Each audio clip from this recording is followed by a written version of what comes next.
Well, you know what Horace said. No, what did he say? A picture is a poem without words. Oh, well, you know what Da Vinci said. No, art speaks where words cannot explain. Oh, good one, Dr. Dinosaur. Have you heard the one by Van Gogh? No, I have not.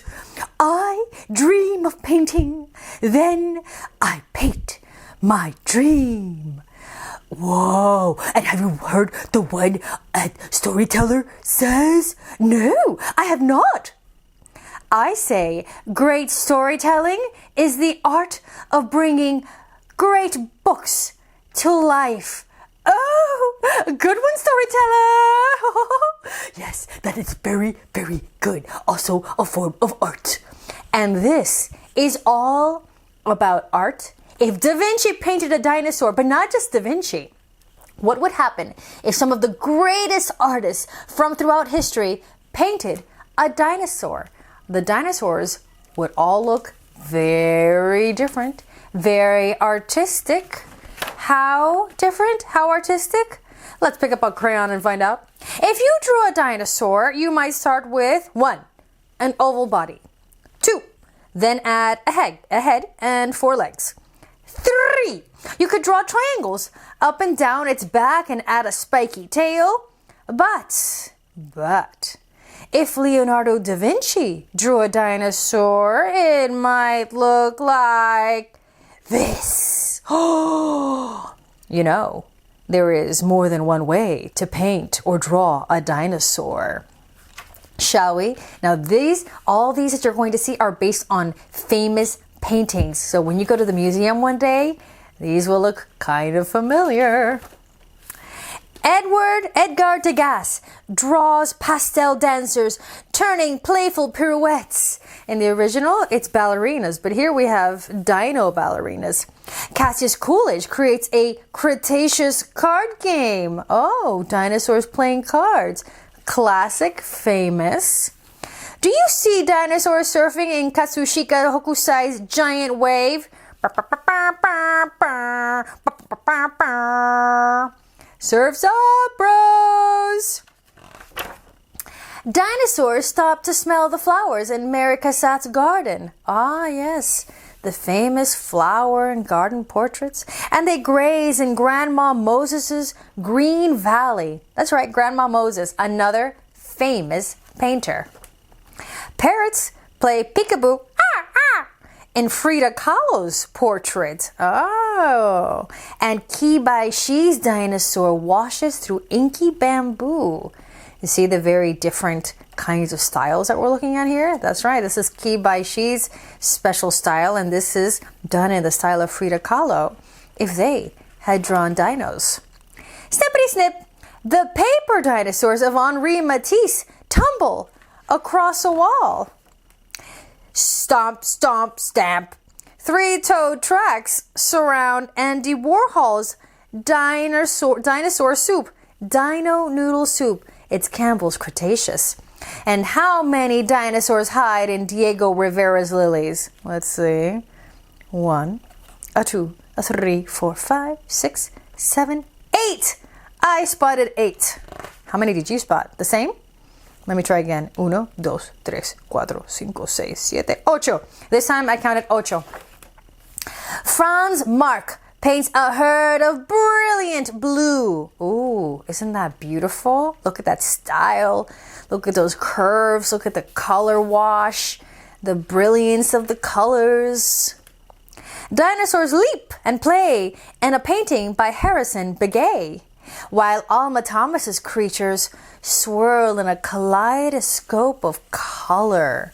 They're in there somewhere. A Jurassic jazz band makes the dinosaurs of Aaron Douglas swing. Who basks under Mark Rothko's prehistoric sun? With triangles and squares, Lois Mailou Jones shapes her ceratopsian mask. You see the dino mask? And I see a couple of eyes here. And here under the prehistoric sun, well, there must be a dino basking under that sun. It's very suggested sometimes, the art. Not so literal. Literal meaning you could literally see a dino, like right here. Dinosaurs roam Marguerite Zorach's curving landscape. Oh, see the curves in it? It's almost like the painting is at a slant. And then see, we have 1, a 2, a 3, 4, 5, and lots of different kinds of dinos. Oh, boom, crash, crunk. Here comes the dinosaur by Edward Munch. Wow, this is the famous The Scream. The Scream by Edward Munch. Why is he screaming? Well, look, dinosaur. If a dinosaur sat for a portrait by Leonardo Da Vinci, it would be Dino Lisa, art has drawn you. You're so beautiful despite your giant snout. Beautiful, huh? Look at that. Regal, elegant, enigmatic, mysterious. Now the question that the book is asking us is, how will you paint your dinosaur? What is your particular style? And you are encouraged to photocopy this page and make your own. And if you photocopy it, that way you can do lots of different versions of it. And I love this in the back because, of course, you're going to want to learn more about the artist, because you're going to go through the book.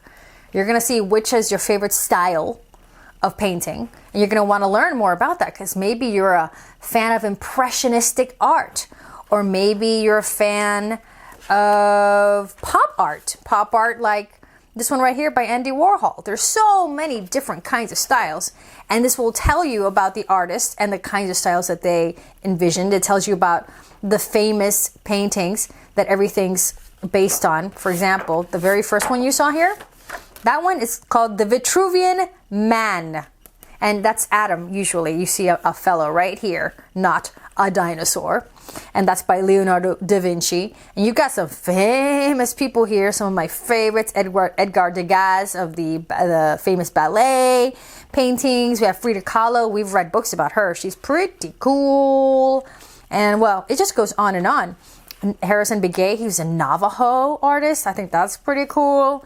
And then in the back, it tells us specifically the kinds of dinosaurs that were in each painting. Like in Edgar Degas's painting, remember I told you ballerinas? This is a Ballerinasaurus imaginarius. Right, a pretend dinosaur from an imagination. Leonardo used a Microraptor. Mary Cassatt used a Maiasaura. Oh yeah, Frida used a Velociraptor. So many different... Oh, and look, the author artist gives us advice on how to draw, explore, and have fun. Greg Newbold's advice for artists. And that is, yep, pictures by Greg Newbold. That is the artiste who not only drew all these dinos, but managed to draw them in the style of all these artists, which is pretty crazy. And the artist, Amy, well, she's telling us here that, well, she's all about plastic dinosaurs in her sandbox. And that was the story of If Da Vinci Painted Dinosaurs, which may want to inspire you to go to a museum soon. Well, what did my two artist-loving puppets think? Oh, storyteller, it was so inspiring. I loved every page. Yes, it makes me want to go see the originals at the museum. Yes, it does. And don't forget the famous last words of a great scientist that we will leave you with. Yes, the great scientist Einstein famously said, "Creativity is contagious. Pass it on." Would you like to go with me to the museum? I'm going this afternoon and going to have a spot of tea. Oh, yes, I want to go. Can I go, storyteller? Of course you can go. Pip, pip, let's go. Oh, okay. Pip, pip, let's go to the museum. That's right. And keep it always artistic. And remember what Einstein said. Creativity is contagious. Pass it on, just like we do around here. Where? KidTime, StoryTime.